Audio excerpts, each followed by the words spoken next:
Assalamualaikum warahmatullahi wabarakatuh. Perkenalkan, nama saya Ita Rizka. Saya mahasiswi Universitas Viraludra dari Fakultas Kesehatan Masyarakat. Di sini saya akan menjelaskan proposal penelitian tentang hubungan pola asuh orang tua dengan kejadian stunting pada balita di Desa Teluk Agung tahun 2021 yang diampu oleh Bapak Eko Maulana Syaputra, SKM MPH. Menurut WHO, data prevalensi balita stunting yang dikumpulkan, Indonesia termasuk urutan ketiga dengan prevalensi tertinggi di regional Asia Tenggara, Southeast Asia Regional. Rata-rata prevalensi balita stunting di Indonesia tahun 2005 sampai 2017 adalah 36,4%.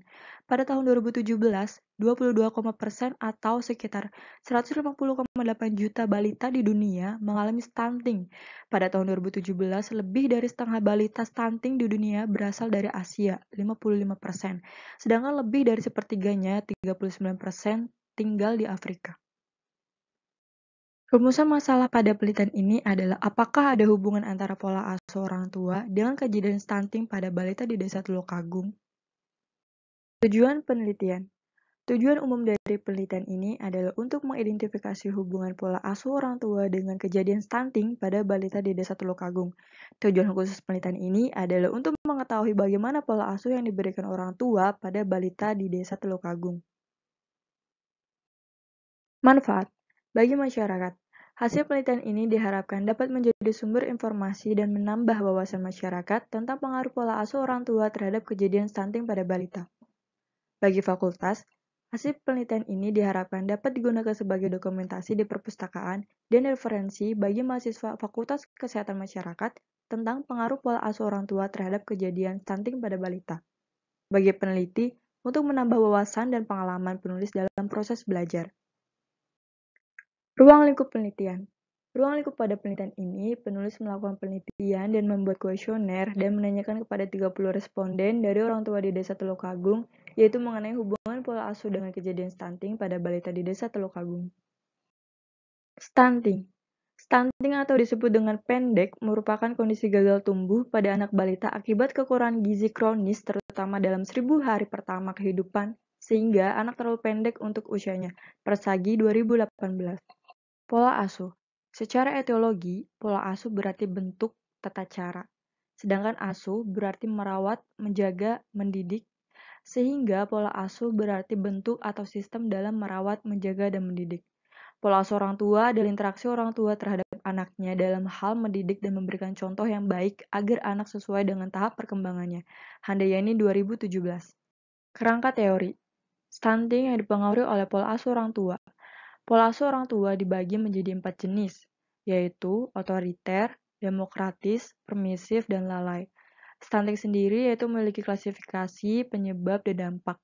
Untuk penyebab, yang pertama, karena praktek pengasuhan kurang baik. Yang kedua, terbatasnya pelayanan kesehatan. Yang ketiga, kurangnya akses rumah tangga ke makanan bergizi. Dan yang keempat, kurangnya akses air bersih. Dan untuk dampak, stunting sendiri memiliki dampak jangka pendek dan jangka panjang. Untuk jangka pendek, yaitu terganggunya perkembangan otak, gangguan pertumbuhan fisik. Dan untuk jangka panjang, menurunnya kekebalan tubuh dan kemampuan prestasi belajar. Kerangka konsep. Di sini ada variabel independen dan variabel dependen. Untuk variabel independen yaitu pola asuh orang tua dan variabel dependen yaitu kejadian balita stunting. Di mana pola asuh orang tua yang baik atau kurang baik yaitu berdampak pada kejadian balita stunting. Definisi operasional.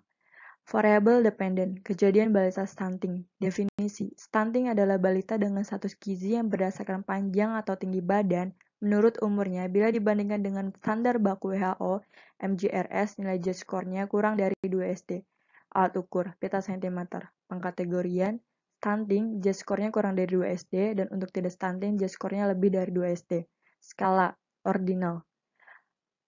Variabel independen, pola asuh orang tua. Definisi, perilaku orang tua dalam mengasuh balita yang diperoleh dari jawaban terhadap kuesioner. Alat ukur, kuesioner. Pengkategorian, baik nilai 7-15, dan yang kurang nilai 0-6. Untuk skala, ordinal. Metode penelitian. Jenis dan desain penelitian cross-seksional. Lokasi dan waktu penelitian. Penelitian ini dilakukan di Desa Teluk Agung, Kecamatan Indramayu, Kabupaten Indramayu, dan waktu penelitian ini dilakukan pada bulan Maret sampai Mei 2021. Populasi dan sampel. Populasi adalah keseluruhan subjek penelitian atau sasaran penelitian. Populasi dalam penelitian adalah seluruh orang tua yang berada di Desa Teluk Agung. Sampel. Besar sampel dalam penelitian ini adalah menggunakan teknik random sampling, yaitu sejumlah 30 orang tua di Desa Teluk Agung. Identifikasi variabel penelitian. Variabel independen. Dalam penelitian ini yang merupakan variabel bebas adalah pola asuh orang tua. Dan untuk variabel dependen dalam penelitian ini yaitu variabel terikat adalah kejadian balita stunting. Instrumen penelitian, kuesioner, teknik pengambilan data, sumber data primer dan sekunder. Untuk teknik pengambilan data, penelitian ini dilakukan secara langsung dengan membagikan kuesioner kepada 30 responden secara acak. Teknik pengambilan data. Di sini ada editing, coding, tabulation, dan pemberian skor. Dan untuk analisis data yaitu analisis univariat dan bivariat. Baik, demikian penjelasan saya mengenai proposal penelitian hubungan pola asuh orang tua dan kejadian stunting pada balita di Desa Teluk Agung tahun 2021. Kurang dan lebihnya mohon maaf. Wassalamualaikum warahmatullahi wabarakatuh.